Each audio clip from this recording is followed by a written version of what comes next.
Hello everyone. हाँ जी, हमारी unit चल रही थी P block elements. P block elements में ग्रुप 17 को हम स्टडी कर रहे थे। उसकी कुछ एटॉमिक और आयनिक प्रॉपर्टीज हमने की थी, जैसे electron gain enthalpy, ionization enthalpy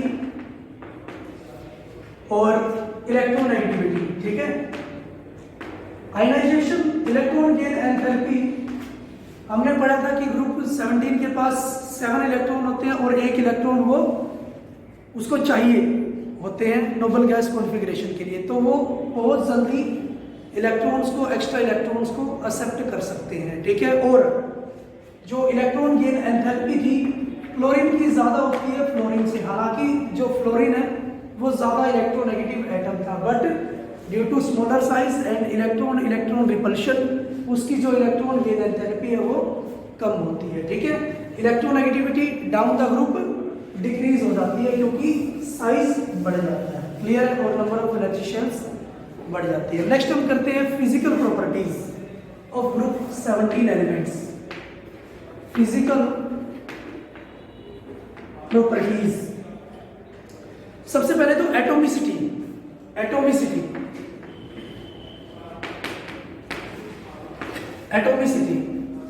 हाँ जी, जो ग्रुप 17 एलिमेंट है उनके जो वैलेंस शेल में 7 इलेक्ट्रॉन प्रेजेंट होते हैं। वैलेंस शेल में 7 इलेक्ट्रॉन प्रेजेंट होते हैं।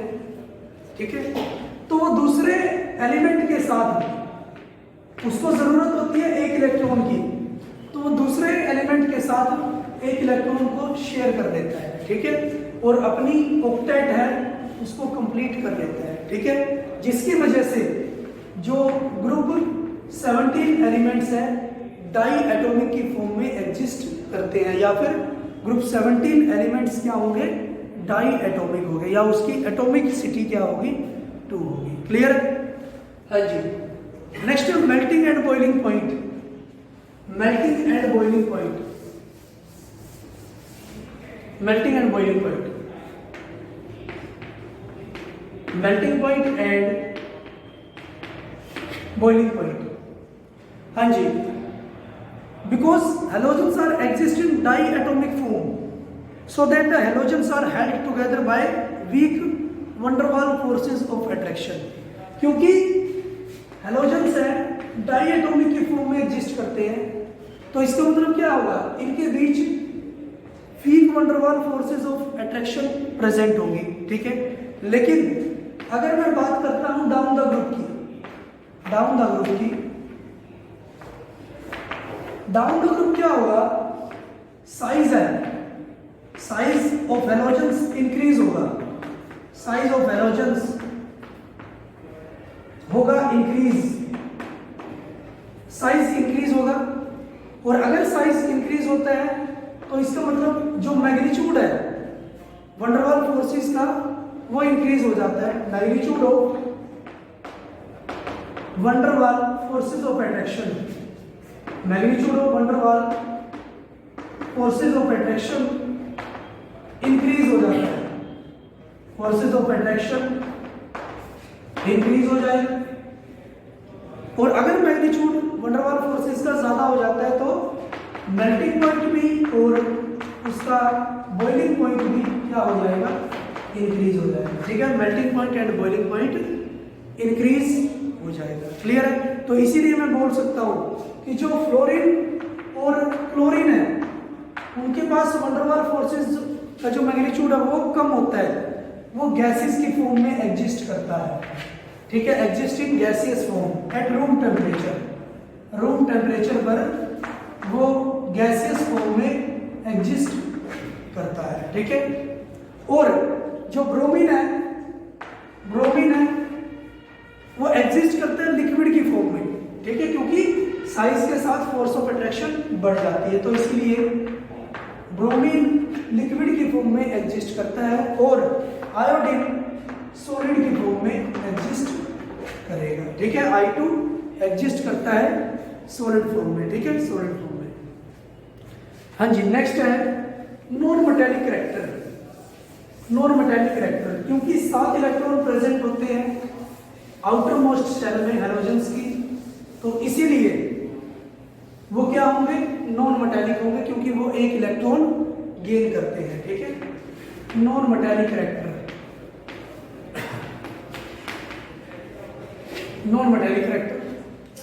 तो हम बोल सकते हैं because of presence of 7 electron in their outermost shell, it easily gain 1 electron to attain their noble gas configuration। ठीक है, और इसीलिए ये क्या कर रहे हैं, नॉन मेटालिक कैरेक्टर शो करते हैं। या फिर मैं बोल सकता हूं due to higher electronegativity, due to higher electronegativity, electronegativity इनकी ज्यादा होती है एंड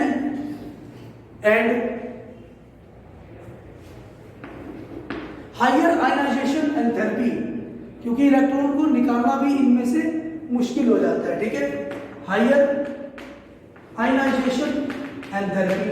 ठीक है, इनका जो मेटालिक कैरेक्टर है वो नॉन मेटालिक कैरेक्टर क्या होता है, कम होता है। ठीक है, और नॉन मेटालिक कैरेक्टर ज्यादा होता है। ठीक है, हाँ जी। लेकिन डाउन द ग्रुप अगर मैं बात करता हूं, डाउन द ग्रुप बात करेंगे, साइज इंक्रीज हो जाता है, down the group size increase हो जाता है, साइज इंक्रीज हो जाता है। तो इसका मतलब जो उनकी टेंडेंसी है एक्सेप्ट करने की, इलेक्ट्रॉन्स को एक्सेप्ट करने की, वो क्या हो जाती है, कम हो जाती है। या फिर मैं बोल सकता हूं इलेक्ट्रोनेगेटिविटी भी उनकी कम हो जाती है, इलेक्ट्रोनेगेटिविटी डिक्रीज हो जाती है। ठीक है, और अगर इलेक्ट्रोनेगेटिविटी डिक्रीज हो जाती है तो जो नॉन मेटालिक कैरेक्टर है वो भी क्या हो जाता है, कम हो जाता है, नॉन मेटालिक कैरेक्टर भी डिक्रीज हो जाता है डाउन द ग्रुप। क्लियर है, क्योंकि नंबर ऑफ एनर्जी शेल्स बढ़ जाती हैं और जो इलेक्ट्रॉन्स है वो न्यूक्लियस से दूर लाई करने लग जाते हैं। ठीक है, तो मेटालिक कैरेक्टर बढ़ जाता है, उससे रिमूव करवाना इजी हो जाता है। ठीक है, और नॉन मेटालिक कैरेक्टर डिक्रीज हो जाता है। ठीक है, नेक्स्ट हम पढ़ते हैं enthalpy of dissociation. Enthalpy of dissociation, enthalpy of dissociation. Enthalpy of dissociation होता है the energy required to break 1 mole of bond. ठीक है, एक मोल बॉन्ड को तोड़ने के लिए जितनी एनर्जी हमें चाहिए होती है उसको हम क्या बोलते हैं, एंथैल्पी ऑफ डिसोसिएशन। ठीक है, और अगर मैं हैलोजेंस की बात करता हूं और डाउन द ग्रुप बात करता हूं, enthalpy of dissociation down the group अगर मैं बात करता हूं, डाउन द ग्रुप क्या होगा, जो साइज है इंक्रीज होता है, हैलोजेंस का साइज इंक्रीज होता है। ठीक है, और अगर साइज इंक्रीज होता है तो बॉन्ड लेंथ भी क्या होगी, इंक्रीज होगी, बॉन्ड लेंथ इंक्रीज होती है। और अगर बॉन्ड लेंथ इंक्रीज होती है तो जो बॉन्ड स्ट्रेंथ है, बॉन्ड स्ट्रेंथ है वो क्या हो जाती है, डिक्रीज हो जाती है। ठीक है, बॉन्ड स्ट्रेंथ क्या हो जाएगी, डिक्रीज हो जाएगी। ठीक है, और जो बॉन्ड स्ट्रेंथ अगर डिक्रीज होगी तो मैं इजीली उस बॉन्ड को क्या कर सकता हूं, तोड़ सकता हूं, और उसकी जो बॉन्ड डिसोसिएशन एंथैल्पी होगी वो भी क्या हो जाएगी, कम हो जाएगी या फिर डिक्रीज हो जाएगी। ठीक है, क्लियर है। लेकिन इसका जो ऑर्डर है वो रेगुलर पैटर्न शो नहीं करता। ठीक है, क्योंकि जैसे फ्लोरीन है, फ्लोरीन है, फ्लोरीन के अंदर इसका स्मॉलर साइज होता है। ठीक है, ड्यू टू स्मॉलर साइज इसके पास इलेक्ट्रॉन रिपल्शन बहुत ज्यादा होती है।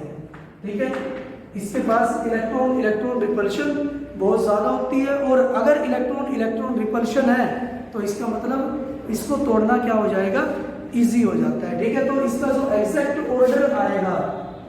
ऑर्डर आएगा किसका, बॉन्ड डिसोसिएशन एंथैल्पी का, तो वो होगा सबसे पहले तो आएगा, या फिर सबसे ज्यादा बॉन्ड डिसोसिएशन एंथैल्पी होगी क्लोरीन की।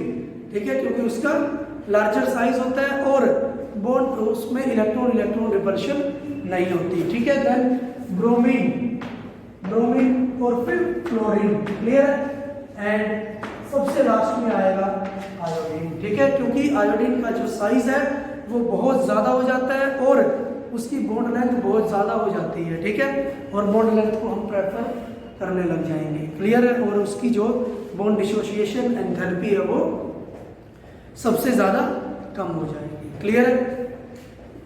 नेक्स्ट है सोल्युबिलिटी। सोल्युबिलिटी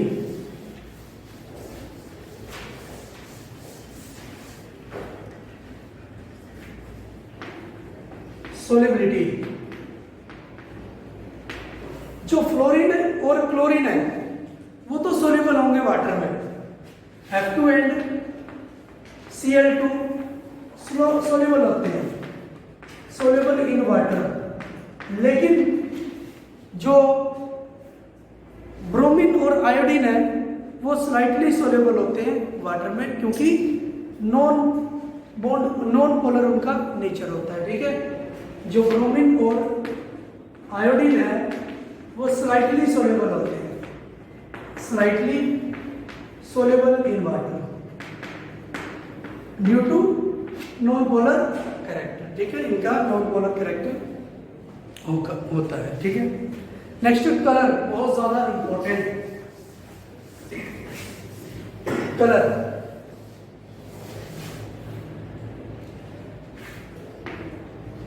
देखिए सारे के सारे हैलोजेंस क्या होंगे, कलर्ड होते हैं, ठीक है, सारे के सारे हैलोजेंस कलर्ड होते हैं, क्योंकि जो हैलोजेंस के जो मॉलिक्यूल है वो एब्जॉर्ब करते हैं लाइट को, ठीक है। मैं लिख सकता हूं molecules of halogens, molecules of halogens absorb light, ठीक है, लाइट एब्जॉर्ब करते हैं, ठीक है, और लाइट को एब्जॉर्ब करके जो इलेक्ट्रॉन्स है वो एक्साइटेड एनर्जी लेवल में चले जाते हैं या हायर एनर्जी लेवल में चले जाते हैं, ठीक है।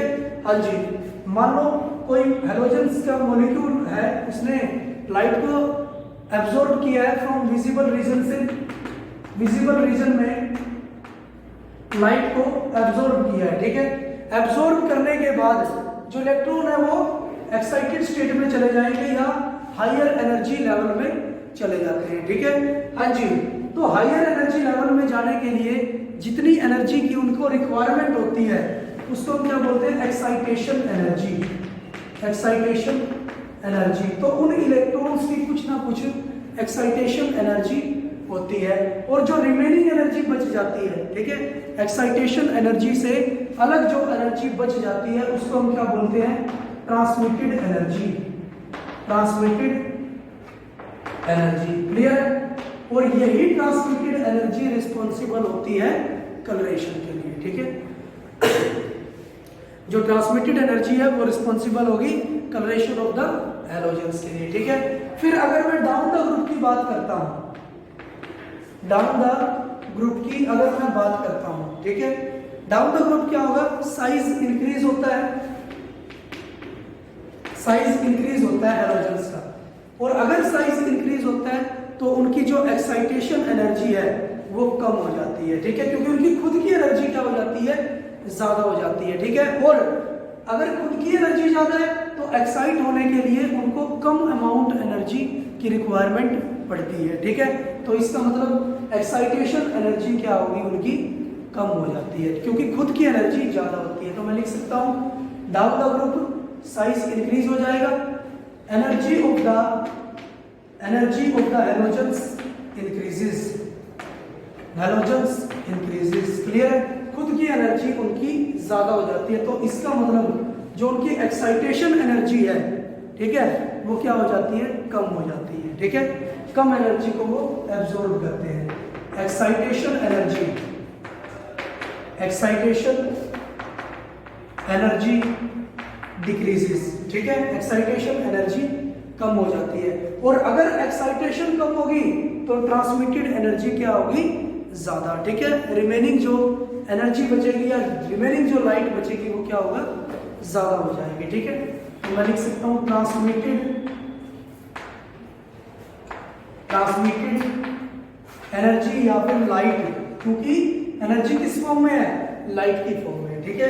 Transmitted energy increases. और यही ट्रांसमिटेड एनर्जी क्या होती है, रिस्पॉन्सिबल होती है किसके लिए, कलरेशन के लिए। और अगर ट्रांसमिटेड एनर्जी ज्यादा है तो उसमें कलरेशन भी क्या होगी, ज्यादा होगी। या फिर मैं बोल सकता हूं वो डीप कलर शो करेंगे, ठीक है, वो डीप कलर शो करेंगे, या फिर डार्कनेस उसमें ज्यादा आ जाएगी, ठीक है, डीपनेस ज्यादा आ जाएगी कलरेशन में। क्लियर है?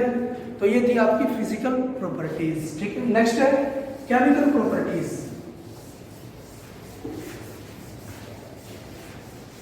केमिकल प्रॉपर्टीज,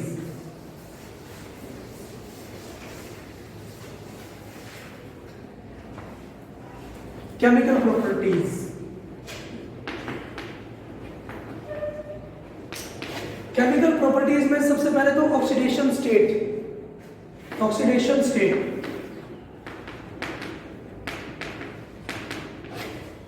हाँ जी, ऑक्सीडेशन स्टेट में हम बोल सकते हैं कि जो फ्लोरीन है वो एग्जिस्ट करता है -1 ऑक्सीडेशन स्टेट में। हालांकि सबके पास, सब हैलोजेंस के पास 7 इलेक्ट्रॉन्स होते हैं और वो क्या करते हैं, 1 इलेक्ट्रॉन गेन करते हैं, तो इसीलिए -1 ऑक्सीडेशन स्टेट सभी हैलोजेंस है वो क्या करते हैं, कैरी करते हैं, ठीक है। तो जो ऑक्सीडेशन, अगर मैं फ्लोरीन की सबसे पहले बात करता हूँ, फ्लोरीन केवल HOF मॉलिक्यूल के साथ, ठीक है, HOF मॉलिक्यूल के साथ -1 ऑक्सीडेशन स्टेट कैरी करता है, क्योंकि जो ऑक्सीजन से ज्यादा इलेक्ट्रोनेगेटिव सिर्फ फ्लोरीन है, ठीक है। तो मैं बोल सकता हूं सिर्फ फ्लोरीन ही ऑक्सीजन के साथ बॉन्ड बनाकर -1 ऑक्सीडेशन स्टेट कैरी करता है, ठीक है। बाकी सारे के सारे हैलोजेंस, बाकी सारे के सारे हैलोजेंस अगर ऑक्सीजन के साथ बॉन्ड बनाते हैं तो वो +1 शो करते हैं, ठीक है। सिर्फ फ्लोरीन -1 शो करता है, ठीक है। बाकी जो हैलोजेंस हैं वो ऑक्सीडेशन स्टेट शो करेंगे किस रेंज में, +7 की रेंज में, क्योंकि 7 इलेक्ट्रॉन इनके पास मैक्सिमम होते हैं, +5 की रेंज में, +3 और +1, +7 टू +1 की रेंज में ऑक्सीडेशन स्टेट या पॉजिटिव ऑक्सीडेशन स्टेट शो करते हैं, ठीक है। हाँ जी, नेक्स्ट हम बोल सकते हैं कि जो हैलोजेंस है वो -1 ऑक्सीडेशन स्टेट शो करेंगे। हैलोजेंस शोज -1 ऑक्सीडेशन स्टेट कब शो करेंगे, जब इनसे ज्यादा कोई इलेक्ट्रोपॉजिटिव एटम इनके साथ अटैच होता है, जैसे NaF ज्यादा इलेक्ट्रोपॉजिटिव है किससे, फ्लोरीन से, तो ये क्या शो करेंगे, -1 ऑक्सीडेशन स्टेट, ठीक है।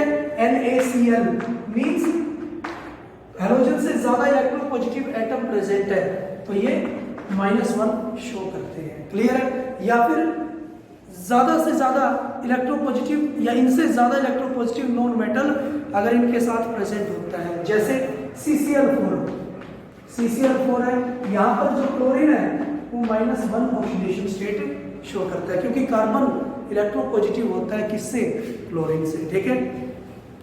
नंबर सेकंड हम बोल सकते हैं कि हैलोजेंस के पास एक अनपेयर्ड इलेक्ट्रॉन प्रेजेंट होता है, हैलोजेंस के पास एक अनपेयर्ड इलेक्ट्रॉन प्रेजेंट होते हैं, तो इसीलिए ये क्या कर सकते हैं, शो +1 ऑक्सीडेशन स्टेट शो कर सकते हैं, ठीक है। जैसे हैलोजन से Cl 3s2 होता है और 3p5 होता है, 3p5 होता है, क्लियर है।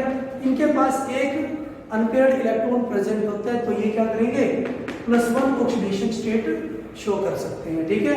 Cl के पास वैकेंट d ऑर्बिटल भी प्रेजेंट होती है, ठीक है, vacant d orbital, vacant 3d orbital present होती है, तो एक इलेक्ट्रॉन इसमें एक्साइट कर सकता है। तो जो कॉन्फ़िगरेशन आती है या excited state, first excited state configuration आती है, वो आ जाती है 3d ऑर्बिटल में एक इलेक्ट्रॉन, ठीक है, और 3 अनपेयर्ड है तो +3 ऑक्सीडेशन स्टेट शो करते हैं, ठीक है।